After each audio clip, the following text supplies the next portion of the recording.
এই ফোনটি কালকে নিয়ে আসলো, চার্জের পিনের সমস্যা। তো আমি টাইপ সি পোর্ট চেঞ্জ করে দিলাম। তো টাইপ সি পোর্ট চেঞ্জ করে দেওয়ার সময় আমি কিন্তু এই মাইক্রোফোনটাকে আমি মানে ঢেকে রেখেছিলাম। তো তারপরেও সে নিয়ে যায়, বাড়ি নিয়ে যাওয়ার পরে দেখে যে মাইক্রোফোন কাজ করে না। তো এরপরে আমার কাছে নিয়ে আসে মাইক্রোফোনে কাজ করছে না কেন।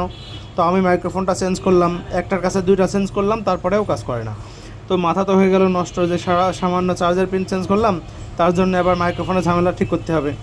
তো দেখুন, পরবর্তীতে আমি বর্ণীয় সাহায্য নিলাম। বর্ণীয় সাহায্য নিয়ে দেখলাম যে মানে দুইটা লাগায় যখন কাজ হলো না, তখন দেখি এই লাইনটা দেখি শর্ট, এই লাইনটা শর্ট হয়ে আছে। পরবর্তীতে দেখি এই লাইনটা এখানে গেছে, মাঝখানে এখানে একটা পার্টস আছে, এই যে দেখতে পাচ্ছেন এই যে ফোনটার হচ্ছে এই পার্টসটা আমি তুলে দিলাম। এই পার্টসটা তুলে দেওয়ার পরে পরবর্তীতে মেপে দেখি যে লাইনটা ক্লিয়ার হয়েছে, আগের মতো আর শর্ট নাই। এরপর আমি আবার মানে মাইক্রোফোন লাগাইলাম, এবার কাজ করছে, একেবারে ক্লিয়ার কাজ করছে।